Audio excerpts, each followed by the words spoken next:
The movie Balt's coming out soon. Yeah, super stoked. November 21st. Is that easier than doing live action, voice and stuff? It is and it isn't. It's kind of like, it gets boring because you're sitting in the room. You're not actually getting to move around, but it's so worth it when you get to see, get to watch it back. It's kind of like, oh man, I wish I was doing the stuff that's in the scenes. It looks so much fun. But it's more fun getting to go into your pajamas to work.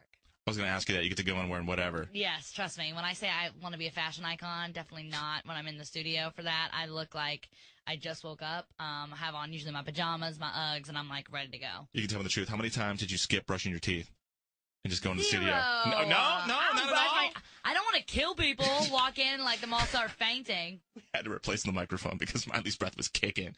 John Travolta called you the new Olivia Newton-John. That was cool. You know what? When I said I didn't look at gossip websites, I looked at one last night and I saw that and I screamed. I was like, "Mom, you're not gonna believe what he said. He's the coolest guy ever. I would want to work with him again." Were you ever in the studio with him recording, or were you doing separate parts? We did like a music video type thing together. First song, I Thought I Lost You, that I wrote with Jeff Steele in Nashville. So yeah, we worked together a little bit, and he's a sweetheart. So were you and the Walmart crew, all your friends who went to Walmart, are you gonna go see the movie in a theater at like midnight? Oh my gosh, for sure. My friends are so excited. Actually, it was me and my big sister Brandy and one of my other friends, and we were like looking at like all the different things, and we saw a Bolt poster where it had said Miley Cyrus and John Travolta, and we were all like screaming. We're like, we've never actually seen one of those, like posters really up close, and like it was so exciting, and I couldn't believe it. And we were all like, one of my favorite lines is the little like hamster goes, "I'll go get my ball." It's my favorite line ever, and so I was like, I've got to get that like a shirt that says "I'll go get my ball" because it's like the funniest line ever. And he goes and gets this like giant. He just rolls around. He never gets out of his little like glass ball or little plastic ball that he rolls around in.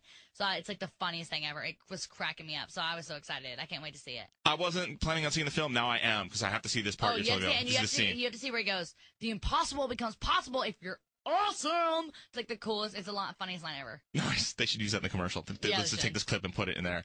We've got a president who's coming into office who has watched your show with his children. That's odd. That's really odd, knowing that the president has seen my show.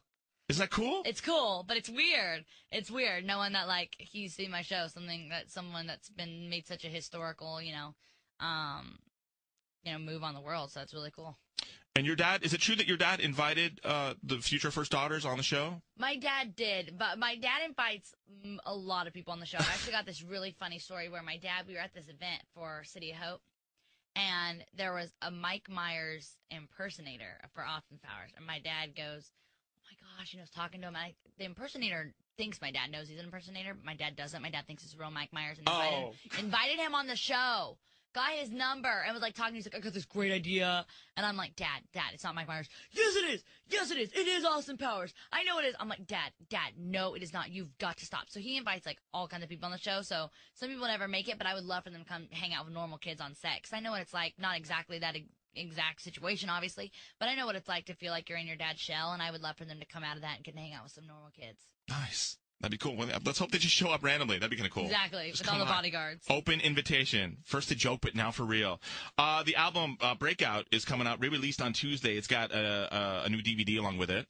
Yes. And is it true the first 20 people who buy it get a lock of your hair inside the disc? Is that true? No. Okay. No. It's not true. Did you ever want to do some sort of Willy Wonka magic ticket thing, and then they were like, "No, let's not do that"? Because that'd actually be a good idea. I like the idea. I'll keep it. I'll give you props for that. That's a good idea. Oh, good. Awesome. Like a golden album, a golden CD. Awesome. Miley, we're so happy you stopped by Z100. Thanks. One thing I got to ask you, you ever watch The Soup on E? Ever watch that show? Not really usually. Sometimes. I've seen the commercials for it. Why? What's the question?